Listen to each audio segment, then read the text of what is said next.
불과 5달 전까지만 해도 아버지는 이곳에서 평범한 일상을 보내셨습니다. 아버지가 매일 덮고 주무시던 이불과 옷가지들, 모든 것이 그대로인데 정작 그 주인만 없습니다. 아버지의 유품인가 봐요. 네. 저희 아버지시고요. 어머가예요. 아버지 한갑때 찍은 모습인데 되게 젊으셨네요.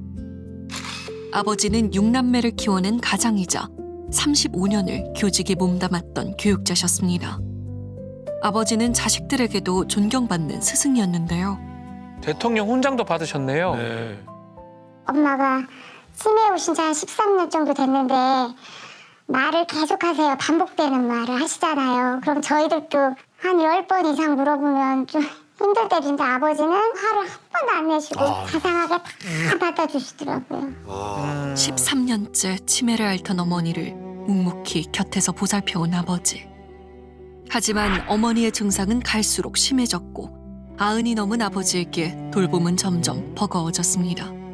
밤에 안 주무시고 일어나 베란다 뒷베란다 나가서 쓰레기통 같은 것도 뒤지시고 그랬고 또 아버지도 90이 이제 되시니까 조금 체력도 약해지시고 저희가 이제 불안하죠. 그럼요. 6개월 동안 고민을 거듭한 끝에 부부가 같은 방에서 지낼 수 있다는 한 요양원을 선택했습니다. 그곳이라면 부모님을 안심하고 모실 수 있을 거라 믿었습니다. 보호자와의 소통을 강조하고 있는 곳이네요. 음. 입소 당일 두 분의 모습인데요. 표정도 밝으시고 건강해 보이시는데요. 할아버지가 할머니 휠체어를 끌어주고 계십니다. 예. 보기 좋아요. 아, 금술이 참 좋으시네요. 네, 그런데 당일에는 방이 없다고 해서 결국 두 분이 따로 지내게 됐다고 합니다. 그런데 이틀 뒤 요양원에 안부 전화를 걸었던 딸은 예상치 못한 소식을 듣게 됩니다. 저한테 가벼운 싸움이다. 그냥 사진 찍고 찜질 팩 들면 괜찮다. 이건 책임지고 일주일 내로 없어진다. 병원 안 가도 되냐. 뇌 같은데 다리 같은데 다치신데 절대 없냐. 전혀 없다고 그랬어요. 아버지가 다른 입소자와 말다툼을 벌였고 그 과정에서 가벼운 몸싸움이 있었다는 것이었습니다. 걱정스러운 마음에 요양원에 수시로 전화를 걸어 아버지의 상태를 확인했습니다. 하지만 늘 괜찮다는 말만 돌아왔다고 하는데요. 그런데 2주에 갔어요. 저희가 생각했던 거랑 너무 다른 거예요. 고개도 완전 이게 숙여 있어서 너무 이상하다. 힘이 빠진 채 눈까지 풀려있는 아버지의 모습은 한 달 전과는 전혀 달랐습니다. 아유. 가족들은 곧바로 병원 검사를 요구했는데요. 결국 동네 병원을 거쳐 대학병원으로 이송됐습니다. 아 이거 외상이야. 뭐 정막을 출혈이다. 출혈이네. 그것 때문에 온 거라고. 그래서 빨리 수술을 해야 된다. 진단 결과는 만성 경막하 출혈. 뇌를 감싸는 막 아래에 피가 고이는 질환으로 머리를 다친 뒤 2개월 후 서서히 나타나는 출혈이었습니다. 아하. 머리를 다친 뒤 서서히 나타난다고요?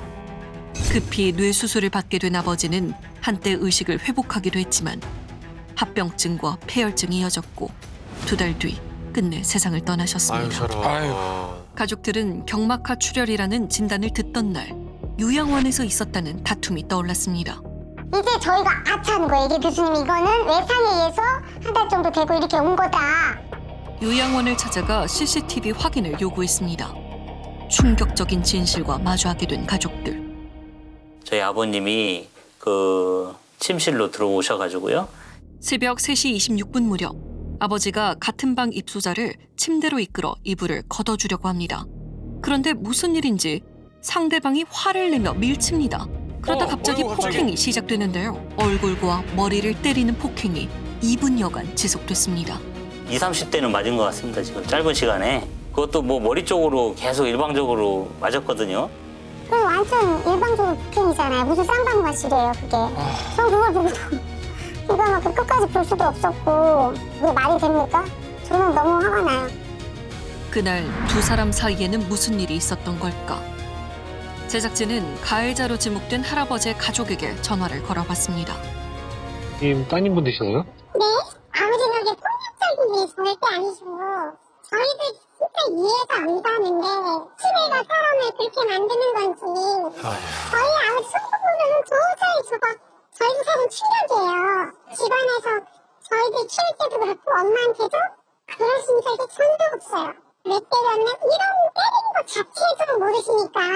아버님이 때린 거를 모르세요? 누구를? 네. 그러니까 저희도 진짜 답답하고, 돌아가신 분한테 너무나 죄스럽고, 사실은 마음 아파요.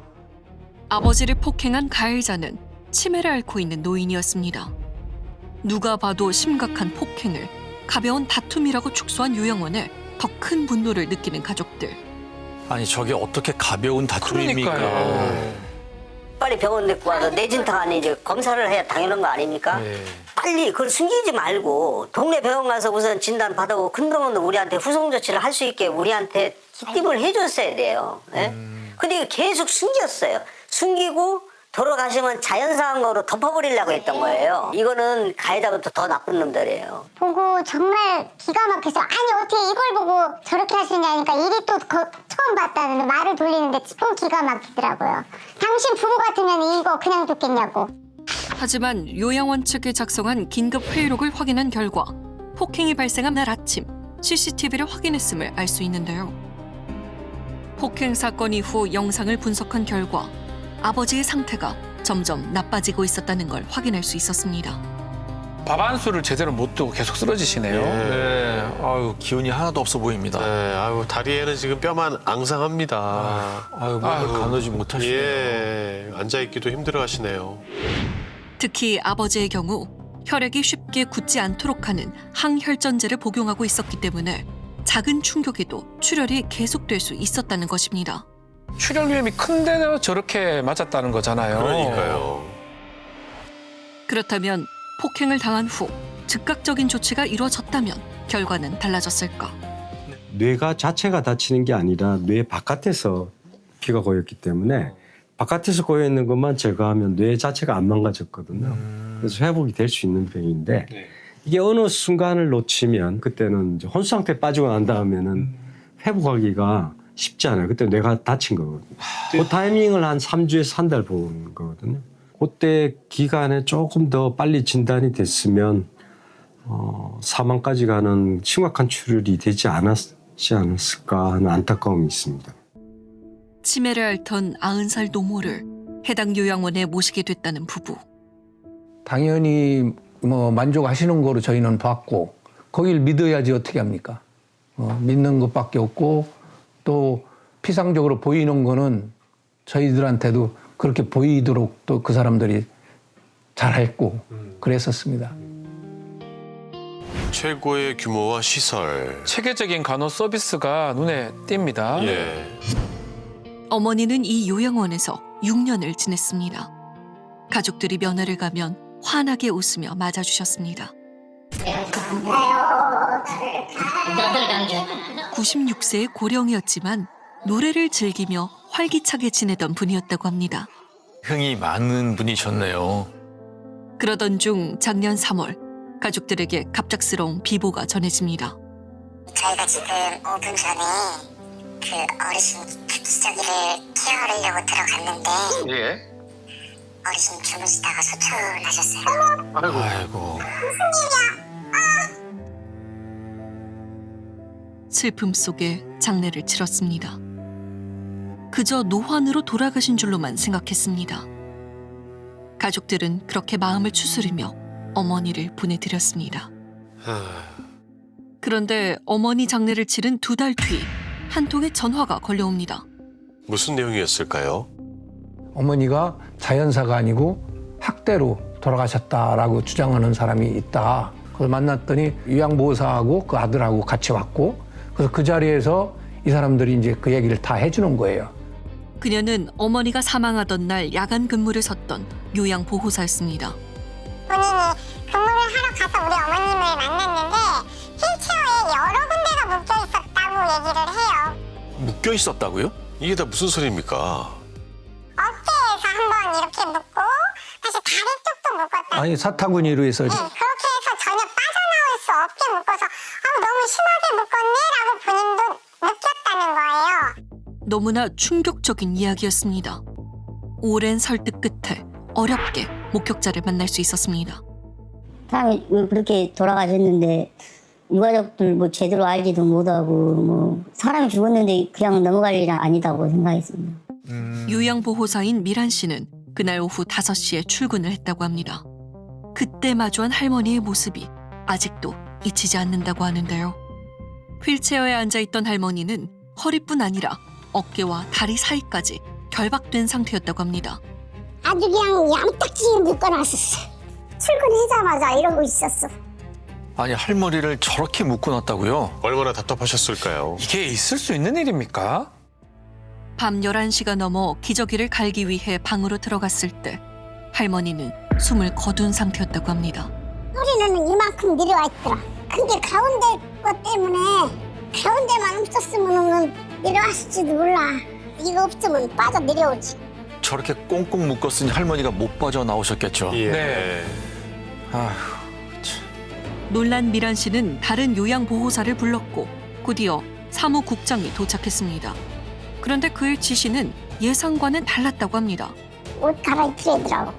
자연사 하셨으니까 그렇게 알고 있으라고. 네? 자연사로 돌아갈 수 있게 그렇게 처리하고 넘어가자. 가족에게 휠체어에 묶인 채 돌아가셨다는 사실 자체를 숨긴 거네요. 그런데 무슨 일인지 1시간 뒤 사무국장이 다시 미란 씨를 불렀다고 합니다. 요양원에 어르신 한 명당 300만 원을 벌어주는데 내가 잘못해서 어르신이 돌아가셨기 때문에 내가 그걸 물어내야 된대요. 앞으로 한 2, 3년은 더 사실 수 있을 건데 내가 부주의해서 어르신이 돌아가셨다. 잘못하면 감옥에 갈 수도 있다고. 그래서 그렇게 협박했어요. 내 잘못이면은 내가 CCTV 보여달라고 그랬어요. 보여달라고 그랬더니 딱 1분인가? 그냥 어르신이 왔다 갔다. 이때 발버둥 치려고 했다. 그러면서 뭐 빨리 이때 풀어줬으면 살았을 건데 안 풀어줘서 당신 때문에 돌아가셨다. 그러면서 보여줬다는 거예요. 돌아가신 보호자한테는 자연사라고 하고 저희 어머니한테는 뭐 이렇게 당신 때문에 돌아가셨으니 감봉을 하겠다. 무슨 소리입니까 이게? 뒤늦게 이 사실을 알게 된 가족은 큰 충격에 빠졌습니다. 제가 제 자신을 죽이고 싶은 마음까지 들 정도로 이건 자식이 아니잖아요. 어머니를 끝까지 저렇게 고통스럽게 돌아가셨다라는 생각을 하니까 피가 솟구치고 정말 이건 저런 사람들이 양의 탈을 쓴 늑대지 저게 사람입니까? 진실을 알고 싶었던 가족은 사무국장에게 CCTV를 요구했습니다. 어머니 그 휠체어 타는 거 그때부터 어머니가 매트에서 주무셨을 때까지 영상을 저한테 좀 보여주시면 그 요양원을 제가 더 신뢰를 하겠습니다. 이런 결단도 없었어요, 보호자님. 그 영상량이 너무 양이 방대해서 이제 저희 그 자료 자체가 이제 소실돼서 이제 뭔 소리 써더라도 저도 그걸 찾아가지고 보호자님께 그 말씀을 바로 드리고. 요양원 측은 신체를 결박한 사실을 강하게 부인했습니다. 휠체어에 이제 묶인 그런 숨을 줄 수 없는 상태에서 아무래도 휠체어에서 미끄러지면서 신체적인 결박이 더 있는 불편한 상태로 오랫동안 계시지 않았을까. 평소에 요양원에서 관리 자체가 부실해서 충분하게 좀 신체 활동을 보장할 수 있는 그런 여건이 되지 못한 상태인 것 같습니다. 가족은 평소에도 신체 결박이 반복된 것은 아닌지 의심하고 있습니다. 근데 팔을 주사 맞으셨나? 이렇게 됐어, 손이. 왜 그랬어? 걸려 그런 거지? 주사 맞아서 그러지. 이놈을 줘라지, 이놈을 더워요. 그래서 팔이랑 좀 수시고 아파서 이렇게 하고 잤다는데. 아유. 양쪽 팔등에 멍이 시퍼렇게 들었네요. 그러니까요. 저희 어머님이 안 주무시면 그 요양사들이 돌보지 않는 깜깜한 방에 문짝에다 우리 휠체어를 묶어놓기도 했었다고 해요. 문짝에? 안전상의 그 묶임이 아니라 그 저희 어머님이 주무시지 않고 돌아다닌다는 이유로 이제 어딘가 이렇게 빠져나오지를 못하게 늘 묶었다고. 노인복지법은 노인의 신체를 묶거나 행동을 제한하는 행위를 원칙적으로 금지하고 있습니다. 다만 불가피한 경우에만 제한적으로 허용되는데 이때에도 의료진의 판단과 보호자 동의 등 엄격한 절차를 거쳐야 합니다. 그렇다면 가족은 신체 결박에 대해 동의한 적이 있을까? 경찰서에서 연락이 왔어요, 저한테. 그 혹시 어머니를 묶어도 좋다고 동의를 해준 적이 있습니까? 그래서 전혀 없습니다. 이런 사인으로 문서가 있답니다. 저희가 동의한. 네? 요양원이 경찰에 제출했다는 서류입니다. 아니 동의를 하고서 왜 안 했다고 그러십니까? 그러길래 저는 제 이름하고 옆에 한글로 이렇게 사인해 본 적도 없고 그렇게 쓰지도 않습니다. 평소 최성동 씨는 한글이 아닌 한자로 서명을 한다고 합니다. 완전 다릅니다. 예. 근데 동의를 받았다는 건 결박 자체는 인정하는 거 아닙니까? 어허.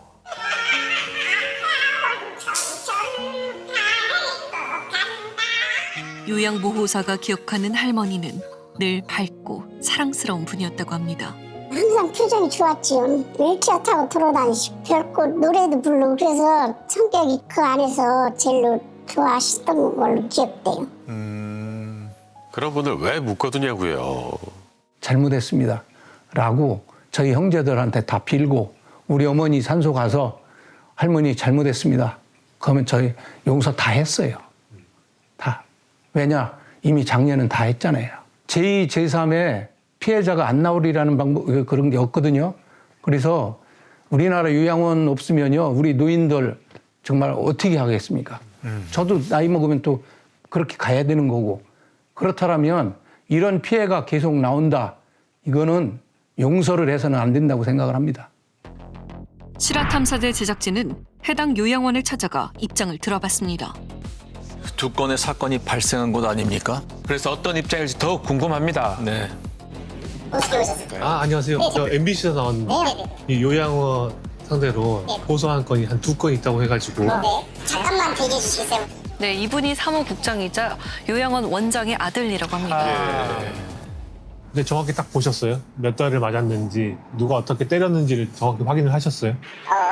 뭐 저희들 그때 정확하게 CCTV로 확인을 했지만은 그 관련된 내용도 보호자님께 말씀을 드렸고 그 폭행 사건은 일어난 부분이고 네네. 저희는 그 일이 일어날 거라는 걸 생각을 못했잖아요. 근데 그 일이 일어나고 나서의 그 내부 조치는 저희는 취할 만큼 다 취했다고 생각을 했고 왜 병원을 안 모셔서 갔었을까? 그것도 경찰 조사 때 충분히 다 말씀을 드렸어요. 할머니 건 있잖아요. 네. 유족에게 전화를 하셨을 때 자연사라고. 그 건도 지금 경찰 조사 중이고 관련해가지고 그리고 문제가 뭐라고 말씀드리기가 조금 아직 결과가 나온 게 아니니까.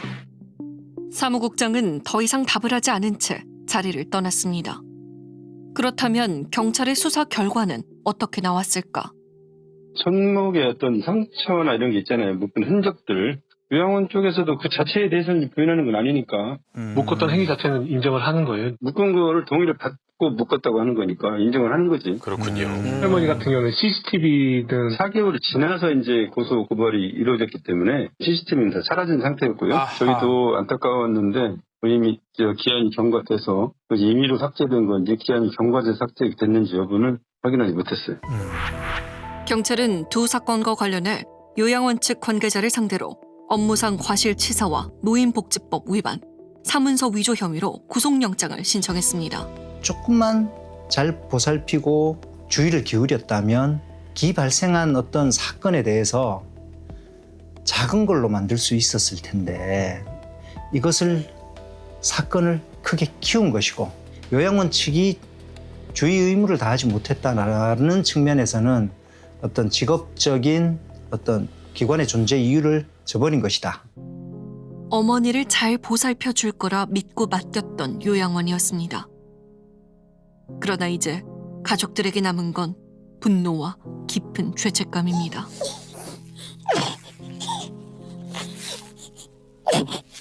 어머니 죄송합니다.